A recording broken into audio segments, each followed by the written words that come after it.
কি অবস্থায় তিনি এসেছিলেন, বিশ্ব তখন কেমন করে তাকে গ্রহণ করার জন্য প্রস্তুতি নিয়েছিল।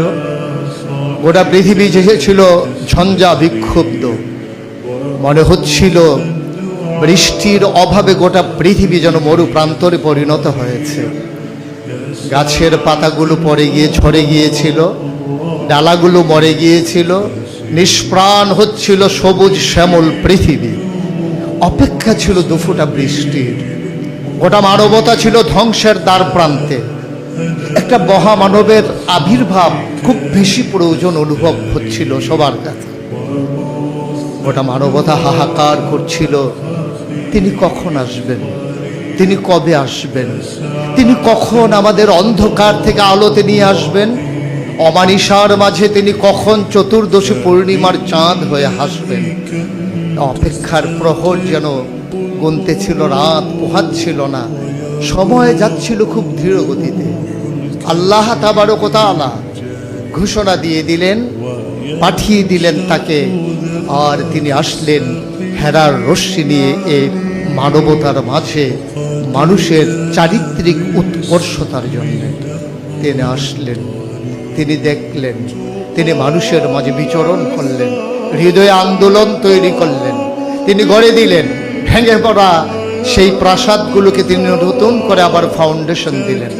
তিনি মানবতার উচ্চ শিখরে নিয়ে গেলেন সেই প্রাসাদগুলোকে। তিনি তিল তিল করে আবার জানিয়ে দিলেন একই মানুষ বলে। কেমন করে তা সম্ভব হয়েছিল? যেমন করে আল্লাহ তাকে পরিচয় করিয়ে দিয়েছিলেন, তাকে পাঠানোর সময় আল্লাহ তাবারক ওয়া তাআলা তার পরিচয় তুলে ধরেছিলেন এমন করে, ওয়ামা আরসালনাকা ইল্লা রাহমাতাল লিল আলামিন। তিনি তো সেই যিনি গোটা জগৎবাসীর জন্য রহমত। আর এই রহমতের ধারাটা কেমন ছিল, কুরআনুল কারীমে অন্য জায়গায় আরো সুন্দর করে তিনি ব্যাখ্যা বিস্তৃত সহকারে বলে দিলেন, ফাবিমা রাহমাতিন মিনাল্লাহি লিনতা লাহুম ওয়ালাউ কুনতা ফাজ্জান গালিজাল কলব লানফাদ্দু মিন হাওলিক ফা'ফু আনহুম ওয়াস্তাগফির লাহুম ওয়াশাবিরহুম ফিল আমর ফাইযা আযামতা ফাতাওয়াক্কাল আলাল্লাহ ইন্নাল্লাহা ইউহিব্বুল মুতাওয়াক্কিলিন। তিনি আসলেন, ক্ষমা করে দিলেন। তিনি ক্ষমা চাইলেন মানুষের পক্ষ হয়ে মহান প্রভুর কাছে। তিনি সবাইকে নিয়ে পরামর্শের ভিত্তিতে সুন্দর এক সমাজ বিনির্মাণে তিনি ভূমিকা রাখলেন। তিনি প্রত্যাখ্যাত হলেন তার জন্মভূমি থেকে, যেখানে তার জন্ম, তার শৈশব, তার কৈশোর, তার তারুণ্য, তার যৌবন, যেখানে তার বিবাহ, তার নিজের বাড়ি, তার শ্বশুর বাড়ি, মেয়ে বিয়ে দিলেন যে অঞ্চলে, সব কিছু তার নারীর টান যেখানে, বন্ধন যেখানে সুদৃঢ়, মানুষগুলো তাকে তাড়িয়ে বেড়ালো। তিনি আকুতি করলেন, বুঝাতে চাইলেন, আমি তোমাদের জন্যই এসেছিলাম। তাকে থাকতে দেওয়া হলো না।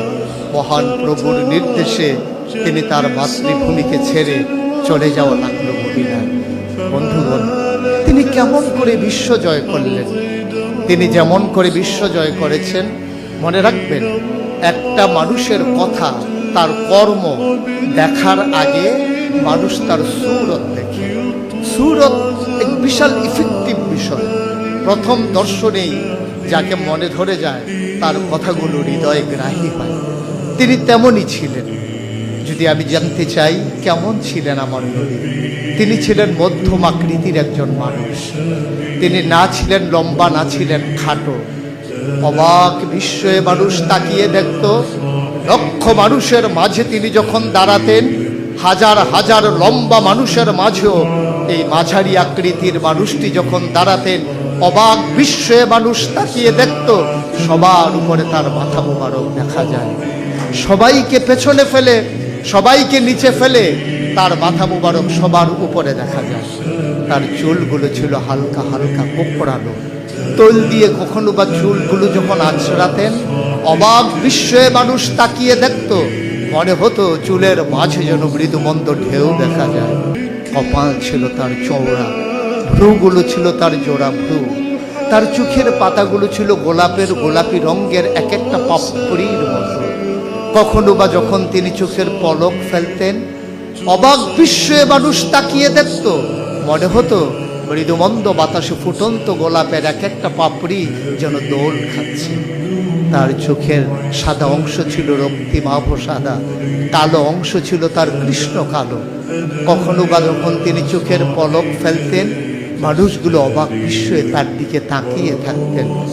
তার নাক ছিল খাড়া, নাকের ছিদ্রগুলো ছিল ছোট ছোট, আর ঠোঁটগুলো ছিল তার গোলাপি রঙের। ঠোঁটের উপরেই ছিল তার চিকন সরু গোঁফ। তিনি কখনো বা যখন মুচকি হাসতেন, গোলাপি রঙের ঠোঁটগুলো যখন একটু ক্যাপে উঠত আর ফাঁক হয়ে যেত মৃদু, আর মাঝের দাঁতটা যখন বের হয়ে যেত, অবাক বিস্ময়ে মানুষ তাকিয়ে দেখত, মনে হতো গোটা পৃথিবীতে যেন বিজলি চমকিয়েছে। এ ছিল তার সৌন্দর্যের আধার।